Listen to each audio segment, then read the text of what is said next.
All right, we are officially on the record now. Okay. And here we go. Awesome.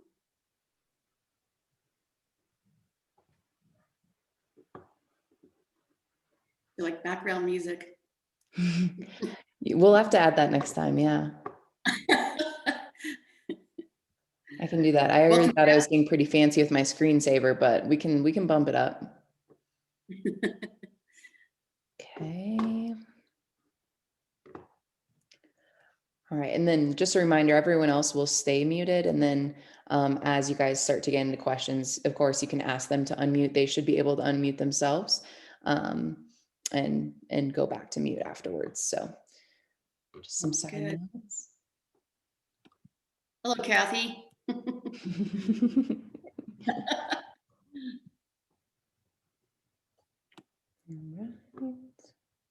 Here, Steve. Yep, great.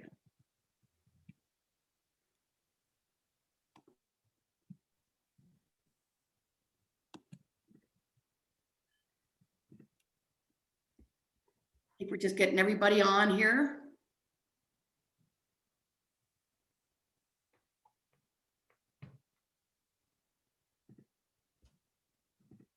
We'll start in about 3 minutes as Samantha helps us get started.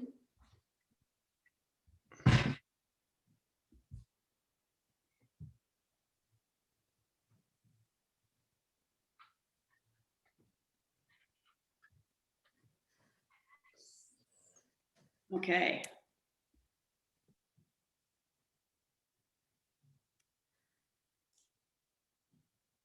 We can at least start just in about a minute or so, get more people ready, and then we'll start.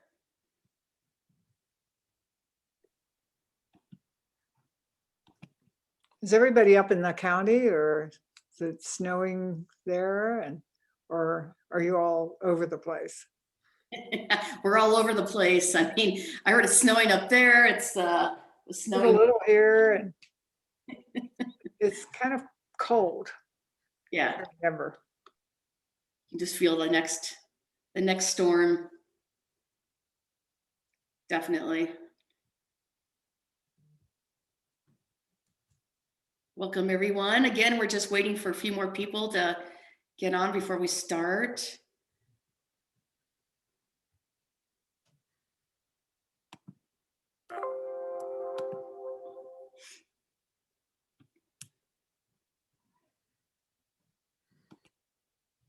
Okay.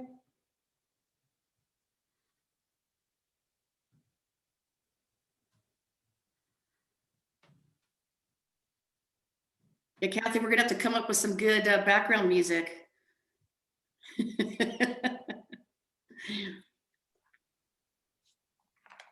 I can play some if you guys want. Like Down on the River or something. So this is, I was only invited to chair a basin roundtable meeting one time in my career so far because our chair was gone. And then I had a little committee that assisted me with this. But I can play what we played at the roundtable for our theme music. Well, we probably just for maybe a minute, and that's about all we've got. And then we'll go ahead and start. I think we've got, well, about half the people so far, so. Can maybe even throw a little Star Wars in. Yeah. So this was the song that was voted on by the roundtable. Oh.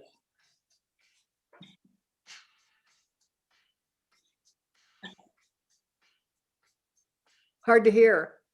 Yep. I can hear the beat. It picks up here, don't worry.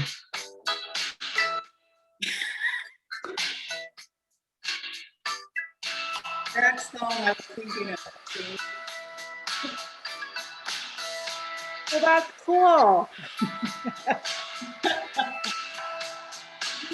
Well,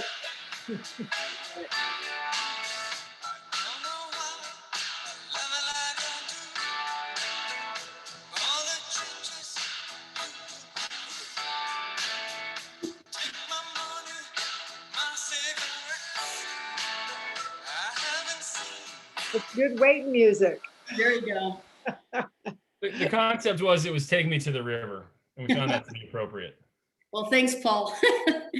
Well, I think I'm gonna go ahead and start and welcome everyone.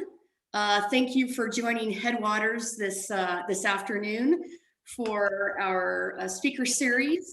Basically, we're having these monthly, so please tune in every month for one of these wonderful enlightening sessions. Today's topic is impacts to the Colorado River and the issues and challenges we are facing. My name is Holly Riebel. I'm the Executive Director of the Headwaters Center and River Journey. Our organization brings awareness about the importance of health to our Colorado rivers and the critical role the Headwaters plays to our economy, our lifestyle, and to our environment, most importantly. So with me today, I've got Samantha Euchre, and she's our General Manager of Headwaters. And I think many of you have seen her if you've come to any of our events at the center. She's going to be helping us with logistics, and we'll also be kind of controlling some of the chat room as we move on and people have questions. And then also, of course, we've got two fantastic speakers tonight. We've got Matt Rice, who directs American River's multidisciplinary programs in the Colorado River Basin, a region that spans 7 states from Wyoming to California. His team drives innovative policy program and project solutions to conserve water in the urban, agricultural, and energy sectors to ensure that the rivers and streams in the region are healthy for local and regional economies, sustainable agriculture, and world-class recreation. Previously, Matt worked as a fly fishing guide in Montana, Colorado, Kentucky, and South Carolina. He also spent 4 years in Zambia working with rural farmers to integrate fish farming and integrated agriculture into their farming systems. And so again, we welcome Matt, and he'll be starting first, but I'm also going to introduce you to Paul Bruchez, which I think, again, many of you may know. He's a rancher of the Reeder Creek Ranch in Kremmling. He is a 5th generation of the Bruchez family to farm and ranch in Colorado. He currently operates the family ranch near Kremmling with his brother and his father. Paul and his family raises cattle and irrigates with water from the Colorado River, the Williams Fork River, and Reeder Creek. After graduating from the University of Denver in 2003, he started a fly fishing business to help diversify income. Working in agriculture and being a fishing guide has given Paul a unique perspective on water resources. Paul is currently spearheading a 12-mile restoration of the Colorado River with 12 landowners collaborating to sustain agriculture and the environmental health of the river. After participating with the Colorado Basin Implementation Plan, which we're going to hear about tonight, he was selected to be the voting agricultural representative to the Colorado Basin Roundtable in the spring of 2015. He serves as a governor appointee to the Interbasin Compact Committee, is on the board of directors in the Colorado Water Trust, and serves on the Grand County Open Lands, Rivers, and Trails Advisory Committee, and recently was honored with the Water Education Colorado's Emerging Leader Award. So welcome, Matt, and welcome, Paul. And with no further ado, Matt, we're going to start out with you first. And I think they're going to do a little bit back and forth. So you'll see some a fun presentation tonight. I think you'll all enjoy. Thank you, Holly. I'm going to see if I can share my screen now.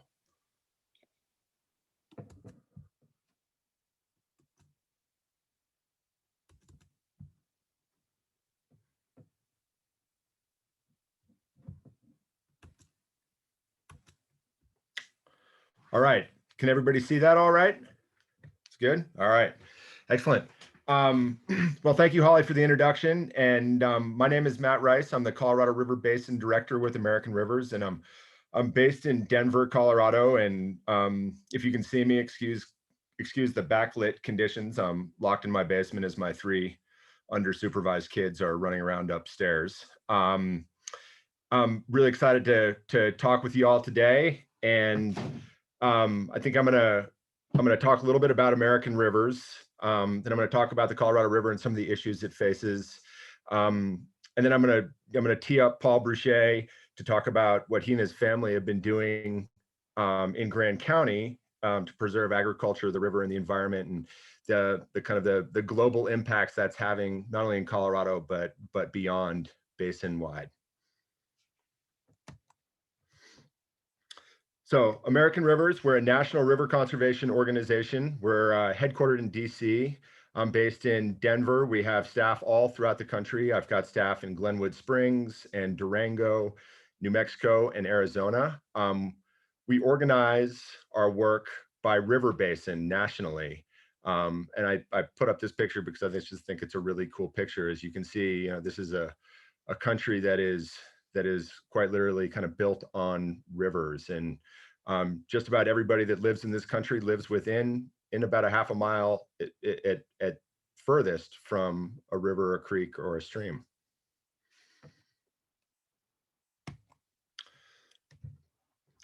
So for our solutions, our mission statement: we protect wild rivers, we restore damaged rivers, and we conserve clean water for people and nature. We believe fundamentally that life needs rivers. So this is a map of the Colorado River Basin. I'm sure many on this webinar are familiar with the Colorado River Basin, but I think it's still always helpful for me to kind of see it in map form. The Colorado River Basin is about a little over 1,400 miles long from its headwaters in Grand County, or in the Upper Green River to its terminus in the Sea of Cortez in Mexico. Comprises 7 states in the upper basin. That's Utah, Colorado, Wyoming, and New Mexico. In the lower basin, it's California, Arizona, and Nevada. While all the same hydrologic system, it has a political dividing boundary at Lee's Ferry near Lake Powell, and that was established in 1922.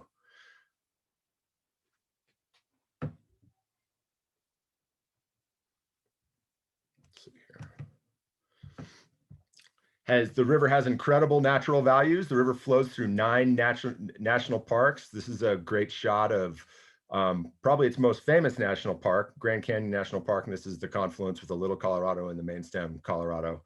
But in Colorado, it flows through Rocky Mountain National Park, Dinosaur National Monument, Gunnison, Black Canyon and the Gunnison National Park.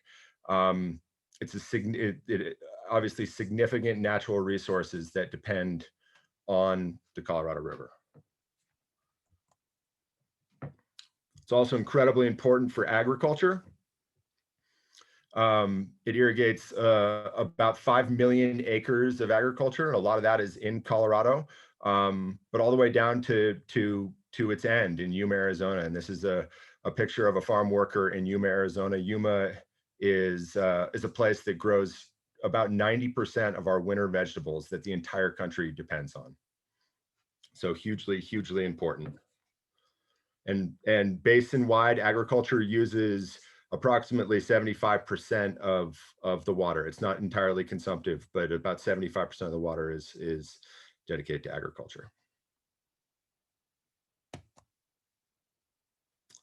Recreation is this is our friend Paul Bruchez on his ranch wading up the river.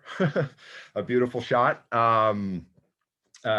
Recreation is obviously a huge beneficiary of the river.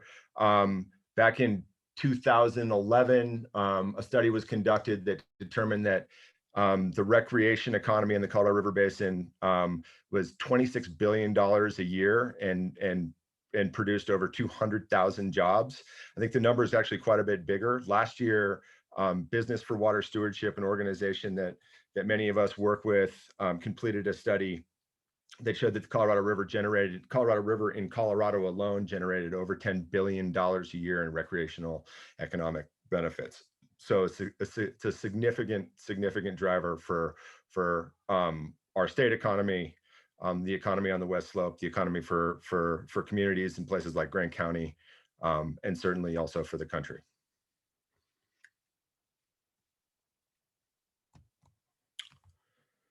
The Colorado River provides drinking water for almost 40 million people. in the region, not just in its proper hydrologic basin, but outside. So cities like Denver, this is a shot of Denver, but also Los Angeles, San Diego, Santa Fe, Albuquerque, Salt Lake City, all get about half their water from the Colorado River and the other half from their native water supplies, even though those cities are all outside of the basin.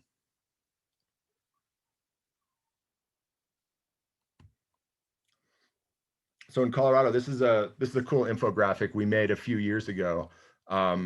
This is to kind of show where the major basins are and which way the water is flowing. So you can see by the arrows on the in the kind of the drawn rivers, kind of which direction the rivers are flowing. In Colorado, as I'm sure many of you know, most of the population lives on the east slope or the Front Range, about 80%, and about 80% of the water or snow, rain falls on the west slope. And so there's this is something that that was recognized even 100 years ago, that if the Front Range of Colorado were to develop like they were planning back then, that it would have to develop on the back in part of the Colorado River. So I'll give you guys a second to just check it out.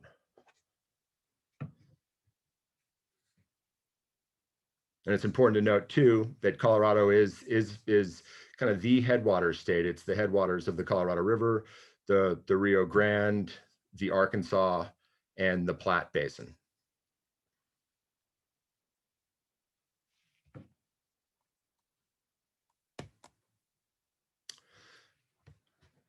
So this is another infographic we made at the same time that that describes or shows the Trans Mountain diversions, specifically in the Colorado and Blue basins. There are dozens of Trans Mountain diversions in Colorado that have been developed going back more than 100 years ago, or probably about 100 years ago. Many of the major tributaries in the Colorado River Basin have been tapped for a Trans Mountain diversion which delivers water from the Colorado River to the Front Range. In Denver, from Fort Collins to Pueblo, all the municipalities on the Front Range depend for about half of their water on the Colorado River Basin. In the Colorado Basin, there are three, in the headwaters in Grand County, there are three Trans Mountain diversions. There's the Colorado Big Thompson Project, which is the largest in the state. There's the Moffett Project, and there's the Windy Gap Project. Collectively, these projects take 60 to 70% of the native flows from the upper Colorado River and deliver that to the Front Range. And it's important to note that that water never returns to the Colorado River Basin. Collectively in the state of Colorado, upwards of 600,000 acre feet a year is delivered from the Colorado River Basin to the Front Range on an annual basis, water that doesn't return.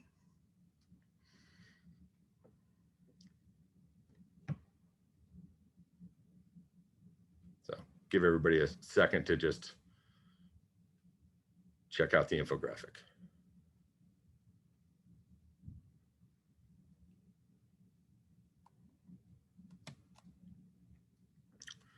So this is a photo. This is quite literally the end of the Colorado River. The Colorado River no longer meets the sea and hasn't in decades. It's a place. It's a river basin that is increasing.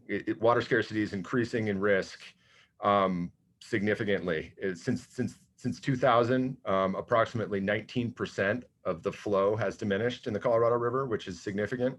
At that time, we had a relatively full Lake Mead and Lake Powell, which are the two major storage reservoirs on the basin. Collectively, they store about 50 million acre feet, which is about 4 times the annual flow of the Colorado River.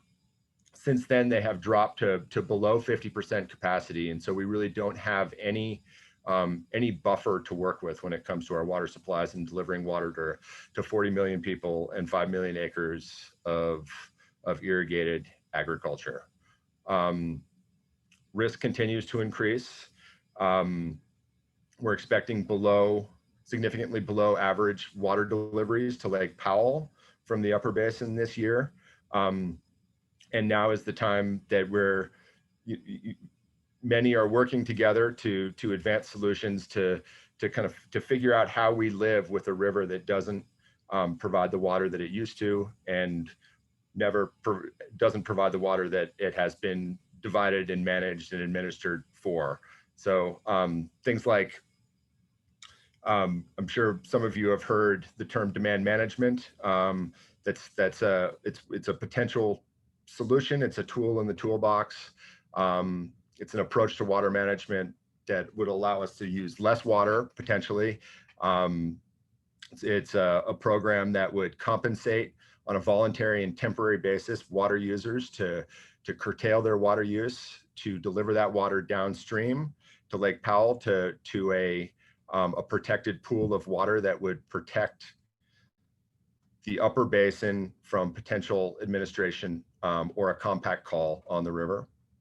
There are additional threats, and there's been a lot of reporting on water speculation from hedge funds in New York and San Francisco, private equity looking to invest in water rights in Colorado and in other places, anticipating significant returns because of the increasing scarcity of water in the region.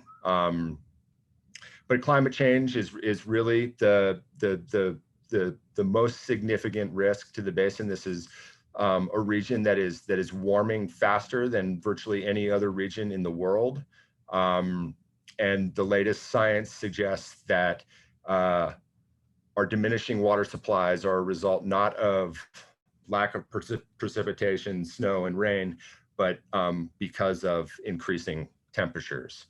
And so we're at this point in time now where we really have to push the status quo.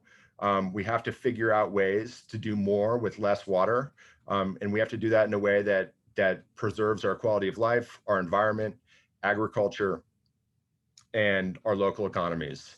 And that's why this is so exciting to kind of pivot to Paul's presentation. And I hope that we have a great discussion about this, but Paul and his family have been advancing these solutions in Grand County, which have been of great benefit to Grand County regionally, but are having an impact really basin-wide. It's a county that is from my perspective is really kind of leading the way in advancing some of these innovative solutions. And that starts at the headwaters with the great work that Trout Unlimited has been doing to restore the Fraser River, now down to Western Grand County, and the River Restoration Project that you're going to hear about, the Water Conservation Project that you're also going to hear about. These are all scaled transformative projects that are coming out of Grand County that the whole basin is paying attention to. And it's really, really, really exciting that this is happening not only in Colorado, but in a headwaters county as well, the headwaters county. So if Paul has anything to add, I want to make sure that we leave a lot of time for good discussion, and feel free to bring the questions now, or I could just throw it to Paul. Yeah, Matt, thanks so much. And thanks to Holly, very warm welcome. I know many of you on this as I scope out the participants. Great to see those that I know, and hello to those that I don't. Matt, I think you might have to, yep, reading my mind. Always. But so for those of you that know me and some of the work we're doing, the beginning part of this might be a little bit repetitive as far as the some projects that we work on, but I think that for Grand County, for the state of Colorado, I think it's kind of the best way that I can, representing my family and our ranch and the work that we do in Grand County and our partners, as far as telling the story from where we've been to where we're going. And so with that, Screen share working? Yes. So we have been working for a long time on a river project. I put this presentation together with some modifications for today to allow the river conference that was talking about where the state of Colorado sits within the upper basin as far as addressing drought contingency plans, big river issues that Matt just discussed. And I think that to Matt's point, when we're talking about the Colorado River, sometimes in local to Colorado, the importance in east slope, west slope, the Fraser River, so many things that have been beat up over time. We have to, I think, at some point, look at a larger scale and understand that 40 million people that this river has impact to. There's a lot on the line right now for what's happening, and we care about it as far as our environment and our recreation opportunities. We certainly care for it for what it means to our local economies, our rural economies, our state economies, and then the bigger picture also for the fact that as Matt pointed out, the food production, that 90% statistic of Yuma, Arizona, sometimes agriculture is phrased in one direction or another regarding its water use, but we have to remember that agriculture does grow food to feed the world. We don't do it just because we love to. Most of us do love to do it. However, that being said, we still grow food that we all eat. So with that, a little bit of my history in this. I'm being denied. There we go. So Kremmling, Colorado, most of you know this. This is a beautiful shot from the west looking east. Colorado River goes up the left side of the screen. The Blue River is confluencing from the right, and then Muddy Creek is the little one coming in right at Kremmling. So Matt's stats, right here in Kremmling, about 65% diminished flow based on transbasin diversions. Grand County is the largest depleted water based on transbasin diversions in the state of Colorado. And I think for that reason, many of us that work in water, have seen some of this coming maybe a little bit earlier than others within the entire basin, just based on some of our challenges and struggles with water supply. So back in the early 2000s, we hit a pretty good drought.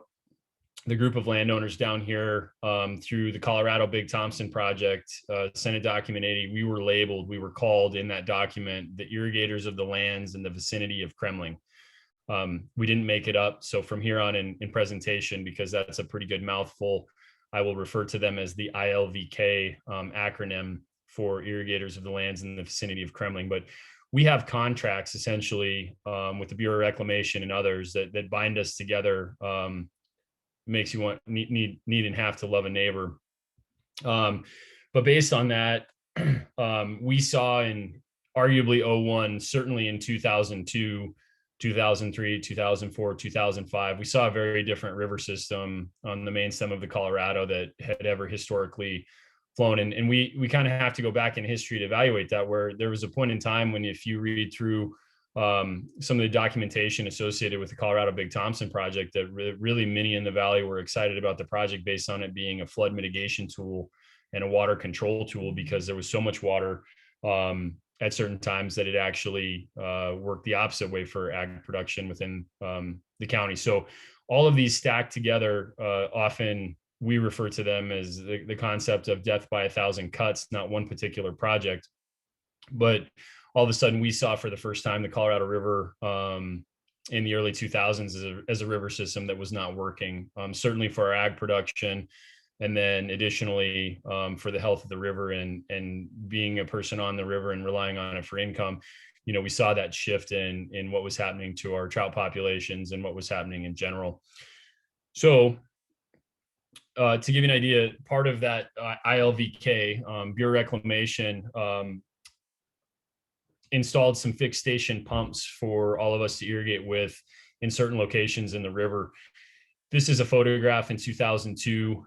For these pumps, these are the intakes that are in the river. For them to work at 80% efficiency, they have to be submerged by a minimum of 18 inches of water from the top of the intake. And here you can see the intakes high and dry. Just kind of a point of clarification. Here's our mighty Colorado River. In the early 2000s, Northern Water is tied to us by some different contracts regarding Windy Gap. They came in and made an effort to build some diversion structures to elevate the water table for some of these pumps to function. And this photo, breaks my heart, but many have seen this in the state. Here's our mighty Colorado, just above the confluence of the Blue. You wade across this 220 feet wide channel width and never got deeper than 6 inches. We can imagine what's happening with water temperatures. And so all of that over years of working together, largely and originally led by a meeting with Trout Unlimited and the NRCS, and moving forward then in partnership thereafter, is we said we've got to do something about this. But these things take, this one in particular took a decade to come together. You can imagine many landowners on the Colorado River, some more interested in their ag production, some more interested in recreation and the health of the river system. But what we identified through this time frame was that the impacts of the river affect us all. And so what one landowner was going to do versus another, it functions as a system. These aren't independent landowners, and the river doesn't care where the boundaries are in the assessor's office. And so we agreed we'd at least do an initial assessment. That assessment, again, here's the hydrograph. So the top blue line is the historic flow below troublesome, and why on this screen it's labeled as estimated historic flow is that the troublesome has gone through periods of history. Troublesome Creek, a confluence of the Colorado just above Kremmling, unmeasured, and so there had to be some fill-in data there to get that. But then the bottom number, or the bottom line, the purple line, are future condition. And so that gap of water, obviously pretty significant, peaking historically over 6,000 CFS, and then in a future condition on a historical annual average, peaking at under 1,000. So we knew we needed to create some change. So one of the landowners down there told me if I ever said the words Trout Unlimited back to back on his ranch, he'd run me off his place. I grabbed a 30 pack of PBRs, went back to the shop with our river engineer and said, no one's leaving this room until we have something figured out. We got pretty creative that night. This was a drawing we did that night, actually, believe it or not. So the concept was to create some riffles to elevate the water table in the river. There was another issue the first decade of the 1900s where there was a large oxbow cut off the river. The bottom line is that the river was flowing at approximately, regardless of flow level conditions, which the Colorado near Kremmling changes because of the backwater of Gore Canyon, but at a low flow elevation was flowing at about 24 inches deeper in the river system than it should be. And there used to be riffles down there that had abundant populations of macroinvertebrates, including stoneflies. So we conceptualized if we could build diversion structures mimicked after natural riffles, re-elevate the water table, that agriculture could take the water when it needed the water, but also based on the water table being elevated, perhaps we would need to use slightly less water to spread across the meadows if we think about the meadows as a sponge. So I'm not a very scientific guy, and we go to build just to make sure I had proper documentation. There's riffle number 1 on my waders to make sure that we didn't lose it in the mix. Those are all the critical measurements and what it needed to be. And then here's the end result. And so now I wish I had an updated photo of this because it has even revegetated significantly more. This is not haphazard as far as what it is. The flow, the river width at low flow, high flow, the elevation change, all of this is robustly studied. The floodplain very thoroughly looked after during this time. The top cobble, installed to encourage macroinvertebrates as much as possible, while the core of the structure, it'll be there for a long time. It's not going anywhere. And that's made these pump intakes look like this and allow us to continue doing what we do best in agriculture, is grow food to feed the world. It also happened to have the benefit, these are golden stones. It was built in November, the first summer season, early July. It had one of the most robust golden stonefly population hatches anywhere in the Colorado River, currently being studied along with all of Learning by Doing and Colorado Parks and Wildlife's efforts in the Colorado and Fraser River systems. And last year, its total pounds of macroinvertebrates ranked in the top 5% of healthy riffles existing in the Colorado River. And less than 5 years ago, this stretch of river was a sandy bottom basin, virtually with macroinvertebrates non-existent. And so it continues. This is not a fake shot. Clanky's been there. He knows. We made some people excited. I've always got to have ball game in my presentations. But then, so thinking that we were doing the right thing and coming along in Grand County, I picked this one haphazardly. Don't get too excited about reading it. It continues to just talk about the lack of water in the Colorado River Basin and where we're going from here, what climate change scientists and what hydrology science is telling us is happening. We went back to the drawing board, but this time it wasn't the engineer, it was the Colorado Basin Roundtable. So for those of you not familiar with this, in 2005, House Bill 1177 created the Basin Roundtables as well as the Interbasin Compact Committee. The Basin Roundtables across the state, which Matt's slide demonstrated perfectly for all the major river basins that leave the state. Each river basin has a roundtable. It's a grassroots effort, volunteer basis, and the mission is to facilitate discussions on water management issues and encourage locally driven collaborative solutions. So we figured with this change of what's happening and the continued concern of perhaps falling under involuntary curtailment in the river system and us being on the Colorado River, that we should ignite a conversation that's occurring here. The Upper Basin agreed to, forgive me, got my slides out of order here.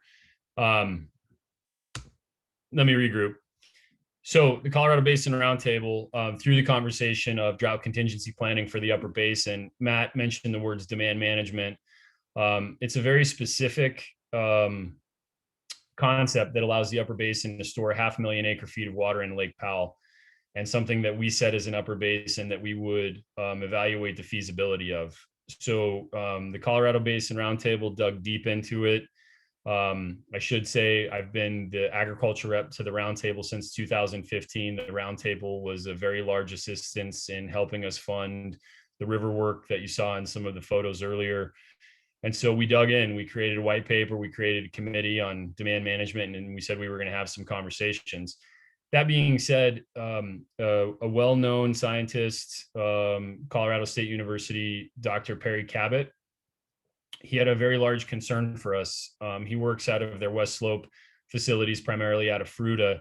But while there had been some work previous to this, that really high altitude irrigated perennials, which at least in the state of Colorado is most of our water use related to agriculture, there was very little agreement as to how to evaluate consumptive use based on irrigated crop type. And what that conserved consumptive use would look like. Then there was also very little study and follow-up on what would happen in residual damage to these crops once they had gone through some form of treatment. So participation in a water conservation project, just as Matt had mentioned, currently labeled as demand management. So we gathered a group of partners, seen on the screen, very happy to work with all of them. And said, we've got to make a change. This project fell in line perfectly in the timing of the Colorado Water Conservation Board put together demand management work groups. The Ag Impacts Work Group, which I participated in, basically developed the same white paper as the Colorado Basin Roundtable. And we said, well, if we have known missing science and data that has great impacts to the conversation, the first step would be going into the conversation heads up. So we conceptualized drying up a bunch of Grand County this year, which it turns out it was a pretty dry year to do that. The total project included 9 participants.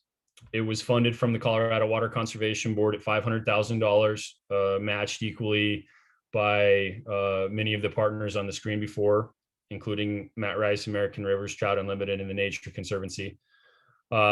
We dried up 1,100 acres for the entire season and about 150 acres for what was a split season irrigation or deficit irrigation, where the irrigator was allowed to irrigate until June 15th and then cut supply from there. So the primary purpose of the study was to understand consumptive use of the crop and the conserved consumptive use by using different recognized methods of studying this. So anything from in the field data loggers and wet wells to really fancy eddy covariance towers, to then also to the next level to understand it from even a higher level in remote sensing techniques, and to truth test all these different techniques. And that was why the amount of acreage necessary. This is not a demand management project, and we did not attempt to ship water to Lake Powell. It was a research project that we intended this plan to truth test, but the scale and the size of it was very critical to the remote sensing truth testing.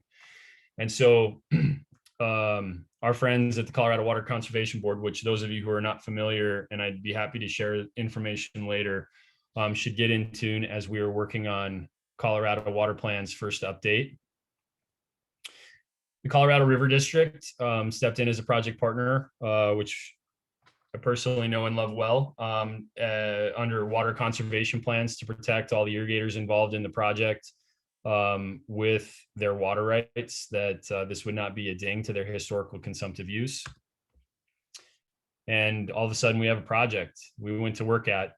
I'm going to go through these next slides relatively quick because I've got some video that I'd like to play at the end, some drone shots, but this is for those of you scratching your head at who is eddy covariance, that's him. He sits in a meadow in Grand County, not very far from Wolford Mountain Reservoir, and it's studying weather data more sophisticated than we ever have, as well as different scientific techniques of actually understanding what's happening with evapotranspiration very locally. And so this would be considered kind of a Cadillac model of understanding consumptive use and conserved consumptive use, but these things are not cheap. They're not cheap in their parts, and they're not cheap to install or to measure and monitor. Part of our project here would be a traditional enclosure where we have data loggers, wet wells, and other ways of evaluating what's happening in the ground, truth testing some of the information from the data gathered from the eddy covariance tower. And just to put it in perspective, here's what it looks like when you don't irrigate a meadow in Grand County in July. And this would be one of the treatment fields. Oop, wrong button.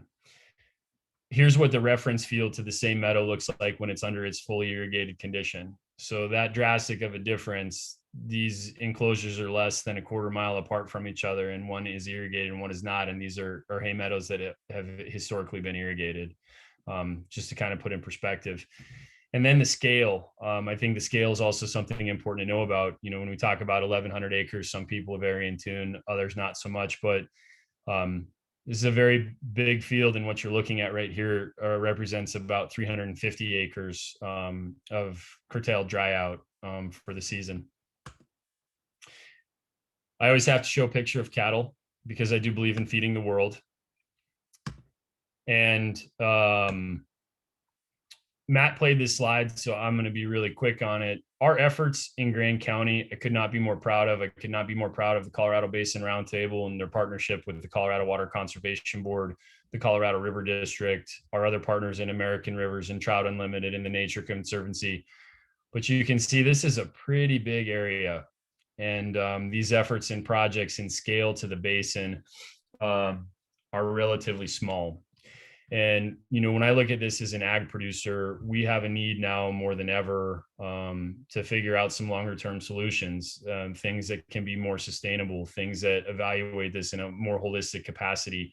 My mind is always blown where I was in a meeting not very long ago with a municipal water provider that wanted to debate the economic impacts of drying out greenery landscape in municipal areas relative to Colorado River water versus agriculture. And I understand there's some credible debate as far as total economic impact, but I had to ask him at the end of the meeting if he enjoyed eating food, because I know that I do. That's a fundamental that I think probably everybody, you know, in this conversation is a part of. And so how can we balance these things to meet the needs of the health of the river system, to continue to grow food? And how do we work in partnership from here moving forward to find some of these solutions? And while oftentimes I think of them as the need for greater and more rapid innovation, I think that when we take a look back again of where we've been, talking about soil health impacts and maintaining quality soil and what impacts that has to water as far as food production, these aren't new topics. These have been around for a long time, and we've made a change. And I think that we all need to take a look at that. But that being said, for agriculture, I find that responsibility equal to all that rely on the Colorado River and how we use our water, and what it really means. I appreciate that. We need parks, we need kids to play, we need shade trees, we need some things, and I'm not against those conversations whatsoever. But as far as how much that balance between agriculture and conserving water use versus municipal need, the Front Range of Colorado, the last statistic that I fact checked was that 40% of the consumptive use of Front Range water supply in municipal areas was still for outdoor use. And so I'm sure some of those go to homegrown gardens and go to important parks and some trees of shade that are necessary. But I feel that when we look at that order of magnitude of what it means and how much water, we've got to find a way to share this precious resource, excuse me, so that these guys have the same opportunities that we all have. And with that, before we go to questions, I think that Matt and I are going to kick this back and forth a little bit. I'm going to put on some drone footage that we'll talk about kind of while it's rolling. You've seen some of these shots in the presentation, but this project I feel is so critical because while demand management is a pretty controversial topic, I am no more for or against. I appreciate the state and where they sit in the feasibility analysis. I think as far as the upper basin goes, the state of Colorado is really leading the drive in the upper basin towards understanding this. But this at this point in feasibility is really about research, science, and data. What does it mean as far as how much water we actually save, which I can tell you, not to get overly controversial, but Division of Water Resources in Colorado State University at the beginning of this project did not agree with how much water we actually use to grow a hay crop in a meadow like this. That being the case alone, if our lead research institute in the state and the manager of our water resources don't agree on how much water we're using, I think that's a pretty good place to start. This meadow in particular this year was surprising in its location. As you can tell based on the backdrop, it's much higher in elevation than a lot of the rest of the project. And many thought that this meadow, based on its elevation and altitude and proximity to some higher peaks, would get enough precipitation that it would grow. And here's what it looked like in early July. And as it pans to the right, you'll see two different segments of what were reference areas with a little bit of greenery. But this project, and as we move forward, I feel that this is what gives us all the ability to have proper conversations, based on science about what things we can do to actually save water. And my hope moving forward is that agriculture remains not only at the table, but perhaps leading some of these conversations based on what we use as far as water. And then that being said, Matt touched on this, this is a very unique time in our history where the upper basin states are supposed to be exploring this concept of demand management or water conservation.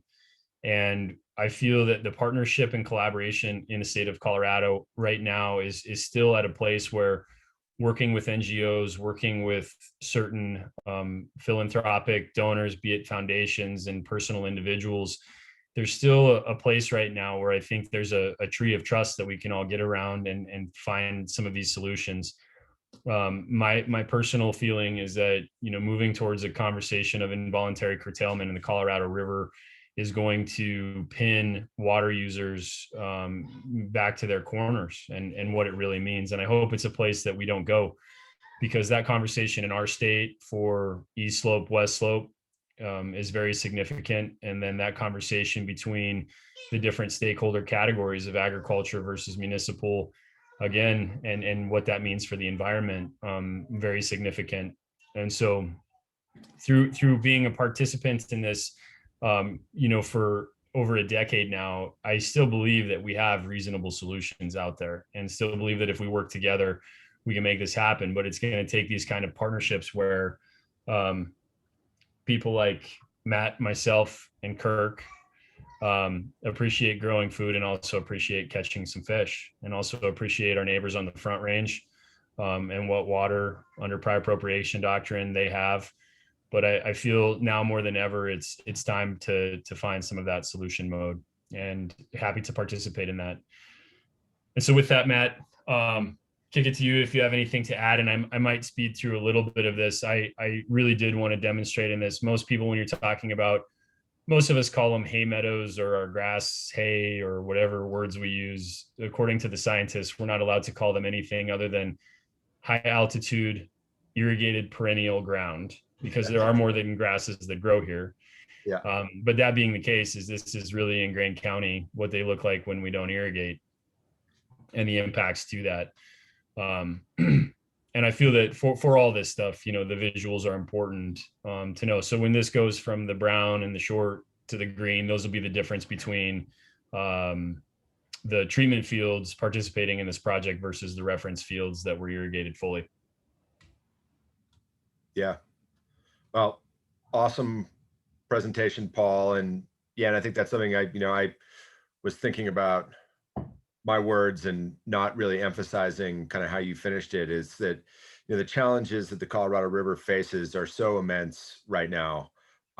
We quite literally are teetering on an edge. Our water supplies are diminishing at a pace that, keeps shocking us year to year, water managers, federal agencies, everybody.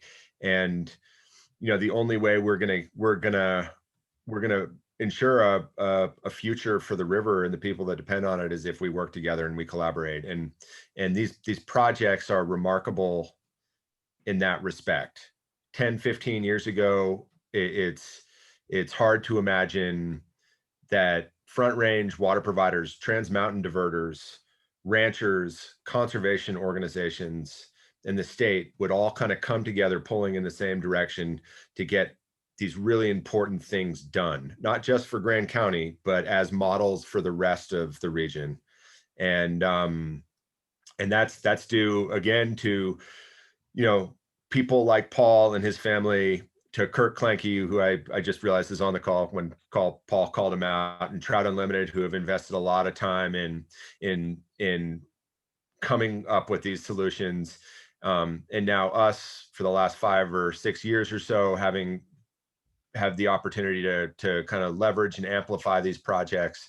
It's really remarkable. And again, this is great for Grand County and the river, but these are scaled solutions being demonstrated on the ground in Grand County that are going to help the entire basin. And we're only going to win if we work together. And it's, a lot of that is because over the years we've been able to, identify our shared values. And in fact, agriculture and conservation have a lot of shared values. And for an organization like American Rivers, our experience and involvement and partnership in these projects has kind of fundamentally changed how we see our work. I think even historically, we now are in the Colorado River Basin. We are, of course, will always be advocates for the river and the environmental health of the river, but we're also advocates for agriculture and the people that depend on it. So it's really a human advocacy that we're talking about here. And again, the stakes are so high. This is a river basin that 40 million people, it drives a $1.4 trillion annual economy that wouldn't be here if the river wasn't here. And so, if that crashes, that's not just a regional crash or a state crash. That's a global economic crash. And Grand County is really at the front lines of pushing these solutions out there. So I paused here. Those of you familiar with demand management and some of the challenges to it regarding unintended impacts to other neighbors. So the landowner that was participating in the dry out, and I hope you all can see my mouse. The fence line is here, and this landowner wanted to irrigate. This landowner was willing to participate in the project. And so this was a fascinating side note to the project, while really the research and information we're looking for is about consumptive use and conserved consumptive use, as well as the recovery of the crops, so that if there is a program, be it demand management or any form of water conservation program, at least higher altitude irrigated perennial ag producers can go in heads up knowing what they're going to face, because we know these meadows, think of your yard, and if you didn't irrigate it for a summer season, you don't turn the sprinkler back on and expect to have a full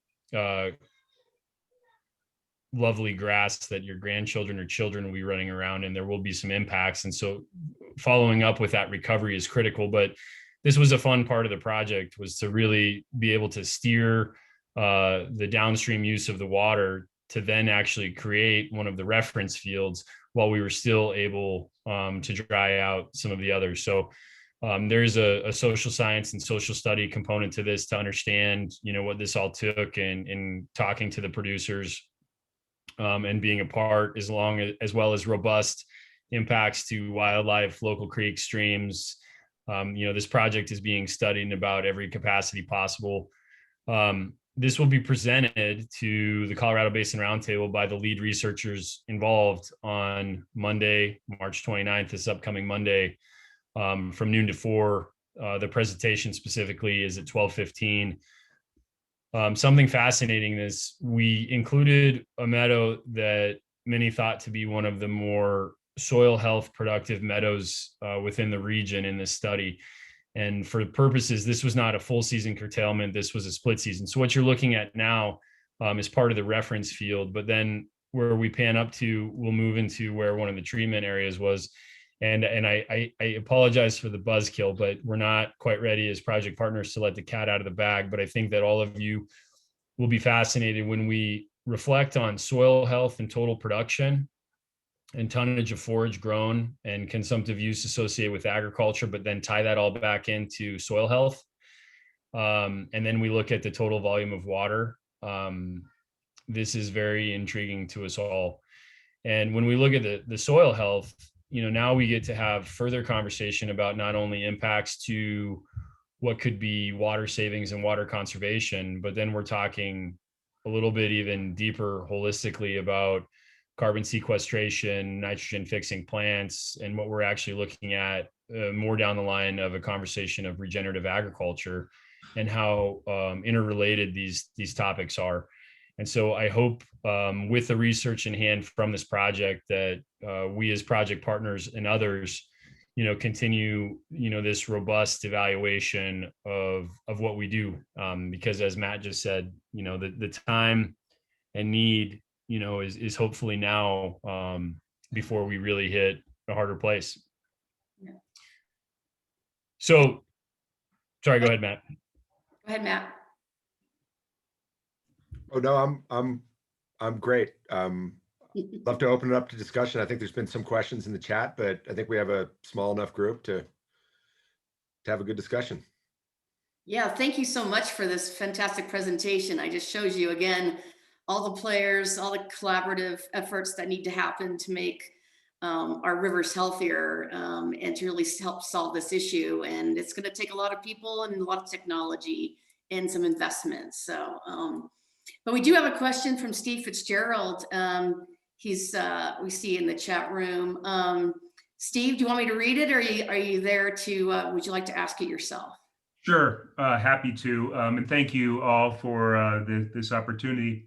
I'm curious about some of the long talked about downstream projects, kind of big conservation, whether they be solar panels over the Central Arizona project or consolidating Meade and Powell. Obviously those would be impactful from a conservation point of view, but I wonder about your perspectives and how that might help our valley way upstream from there, other than the obvious impact on demand. Yeah, well, I mean, I think that's a really good question. So the lower basin has, because they've been, really forced to, because of the previous guidelines that were negotiated in 2007 that determine the management of the river, that include thresholds for shortage and excess based on elevations at Lake Mead. And because they've been using more water than their allotment for years as well, they've been forced to kind of think about and implement a number of different conservation initiatives, things like intentionally created surplus, which allows municipalities in Arizona or California, like LA or Phoenix or Las Vegas, to implement conservation programs within their their service area, and bank that water in Lake Mead. Minute 319 and 323, which is a binational agreement with Mexico, that allows Mexico to store some of their water in Lake Mead, because Mexico has a right to the river of 1.5 million acre feet a year, but they have no storage below the lowest down diversion in the United States. All those things collectively have actually kind of stabilized Lake Mead somewhat. But that being said, there's been Lake Mead dropped below that shortage threshold according to the 2007 guidelines on the river, which cut Arizona's, which was going to cut Arizona's ability to use water. It was going to curtail a portion of their water. And that's what the drought contingency plan that Paul talked a little bit about was all about in the lower basin, which was bringing California into some commitments that would result in California cutting some water when it hit different thresholds in exchange for Arizona, preemptively cutting some water. The difference between the upper basin, I don't mean to get off on a tangent, but the difference between the upper basin, one of the big differences between the upper basin and the lower basin is that there's like 12 water right holders in the lower basin. There are thousands and thousands in the upper basin. And so, everything has been on the table, whether that be, putting solar panels on the Central Arizona project, or, really ramping up reuse, desalination. It's all on the table. But the bottom line, again, is that we have to figure out a way to use less water. And I think that's what kind of the effective conservation programs down there have proven. And how it affects the headwaters in the upper basin is that, if the lower basin, especially California and Arizona, learns to live within their means, there's going to be less pressure and less potential for potential administration or a compact call on the river.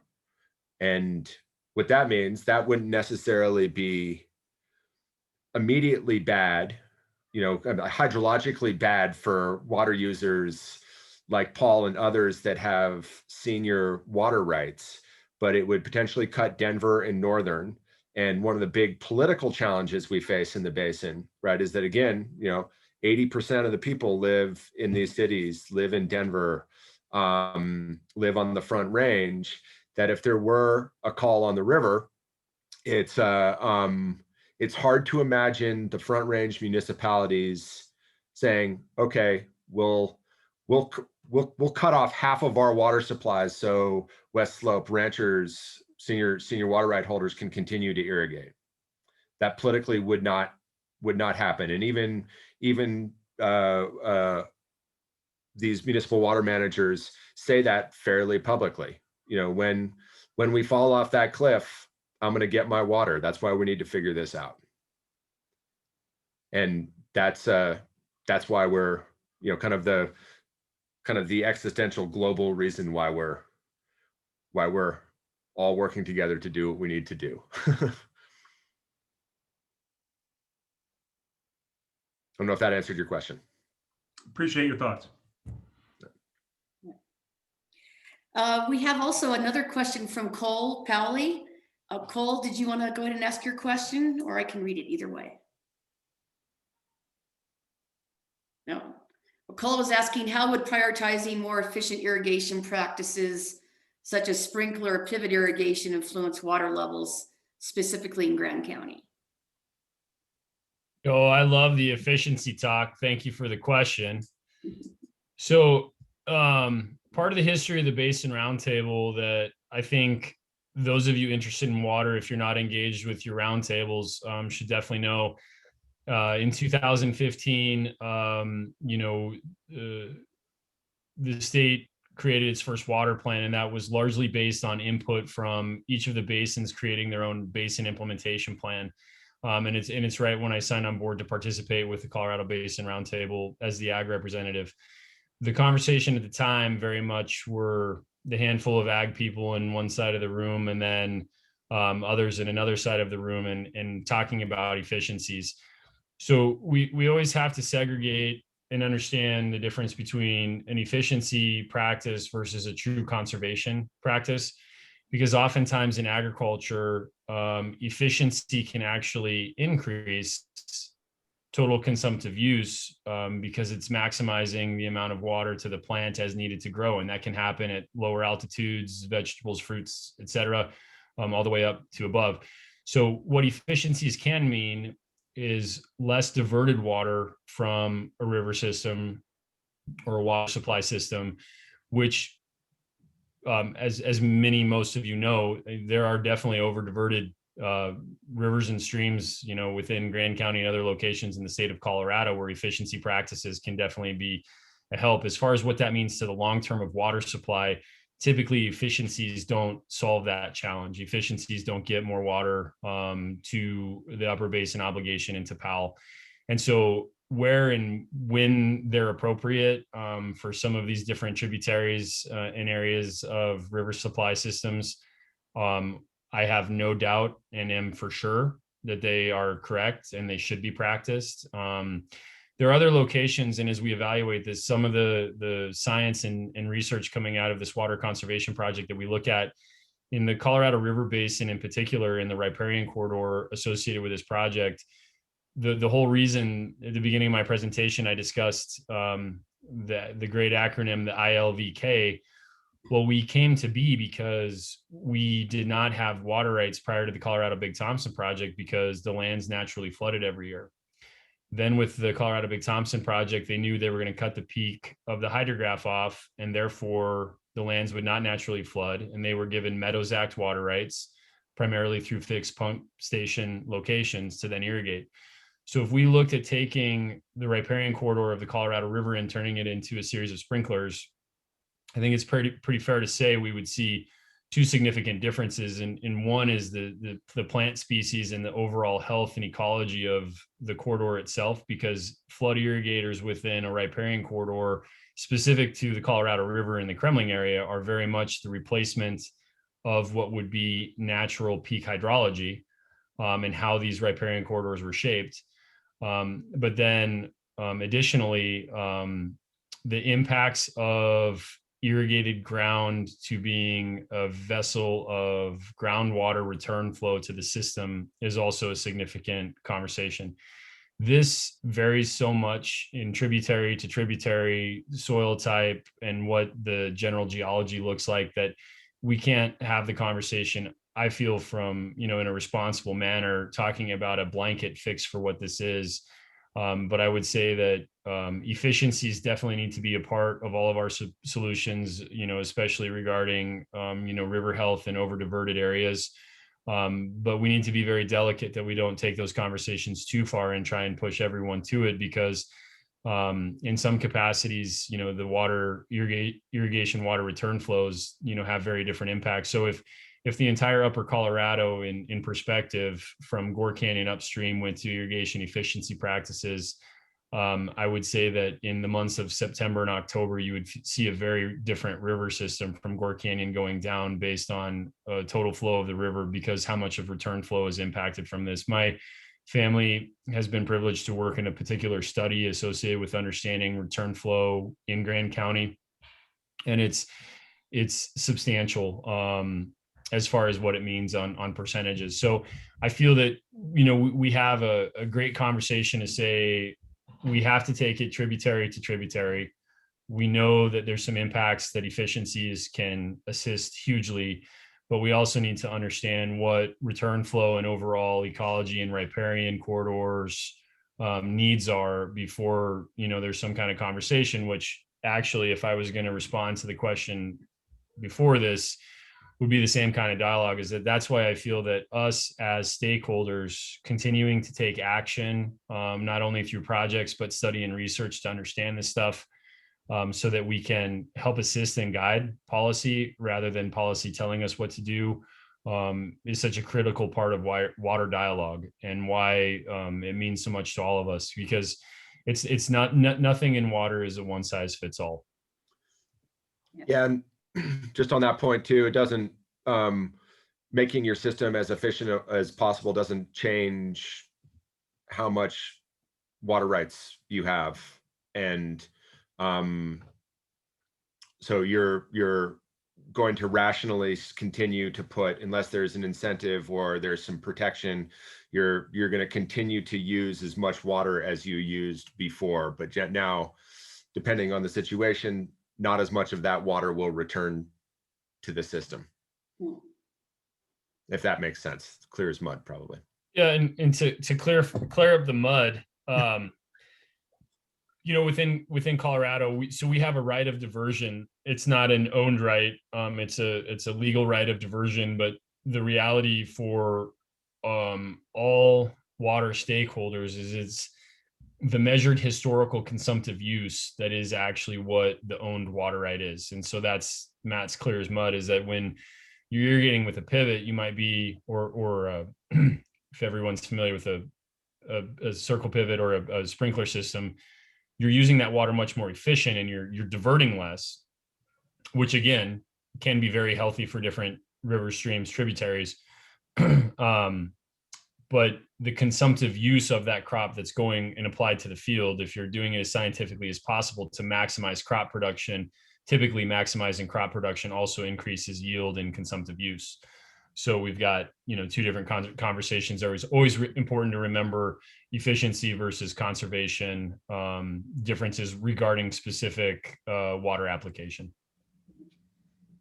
Okay. Thank you. Does anybody else have any other questions at all? Anyone?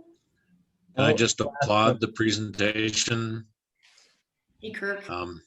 We should Sounds take like Kirk. questions first, but I'm very impressed with particularly the statement that these are big problems, and that Matt and Paul and so many others working together is the only way we're going to solve these problems.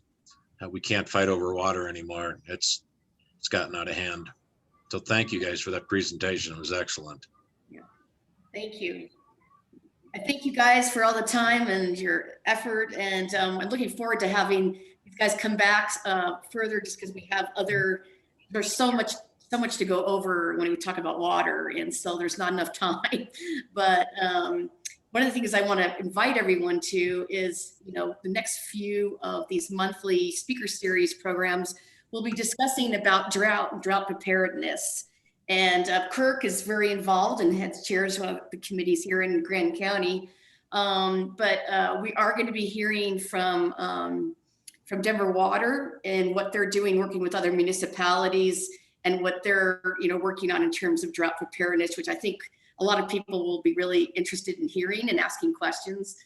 And then we're also going to be talking to Esther Vincent from Northern Water, and I think Catherine Morse is going to be joining as well. And so we'll continue to have these kinds of conversations, talk about drought, fires, those other impacts on top of all this complexity, and what we all can do and what each of our responsibilities are. But the best is that you're just all here learning. So thank you so much. Hey, Paula, can I ask a quick question? Yes, please. Sorry, I was trying to, but Kirk was talking. Thank you for that, though, Kirk, and to both you guys. Fantastic presentation.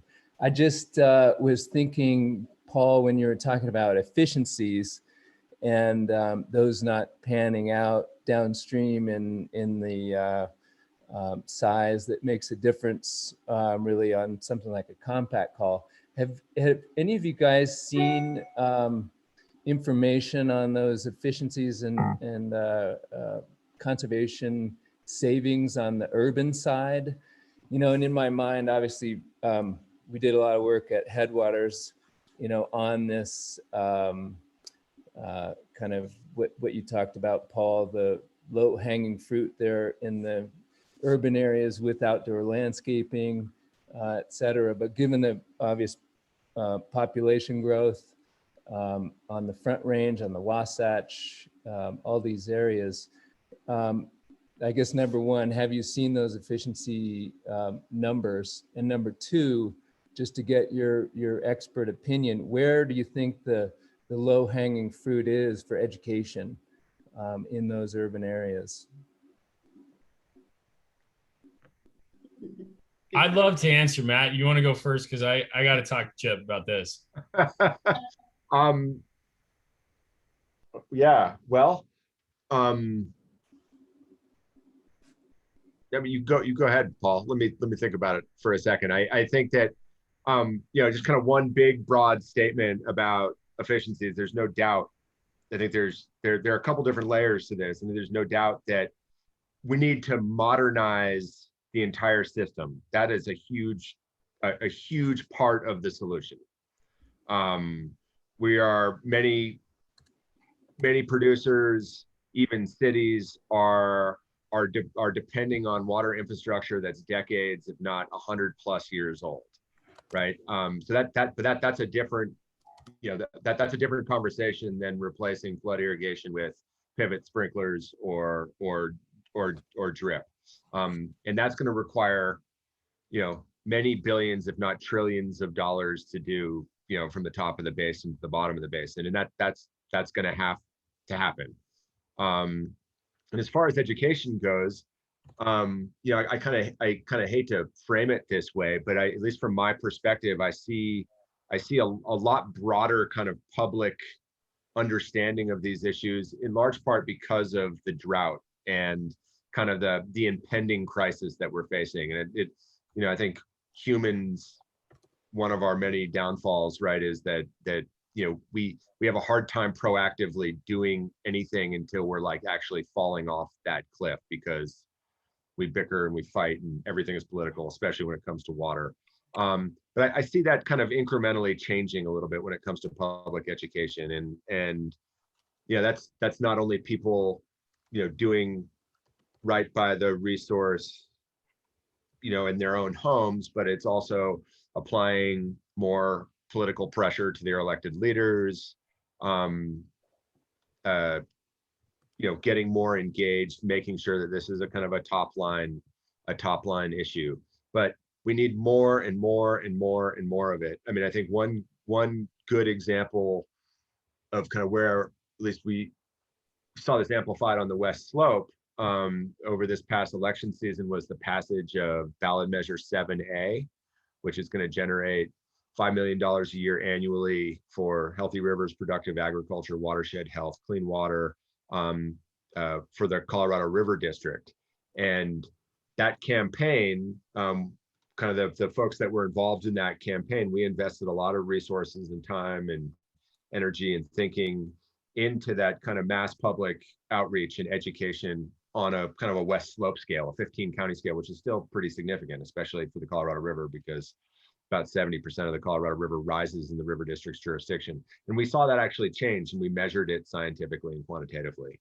So it can happen, but oftentimes I think you need kind of that launching point, whether that be a ballot measure or something political to get people's attentions. I don't know if that answers your question, Yeah, Chip. no, that's great, Matt. I was actually thinking along those lines as well. Just when you were talking about the prospect of a compact call, or Paul was, I can't remember, sort of pinning ag against municipal use. Because in the back of my mind, I've been thinking, well, sometimes it takes a big piece of a glacier to fall in the ocean until you sort of realize what's happened, and then there's some spring to action. There's some political will, and the pendulum swings. Yeah. So there's one of the great things about the Colorado River and working on the Colorado River right now is that largely these issues are not partisan. So it's not like California and the Central Valley, or, farms versus fish.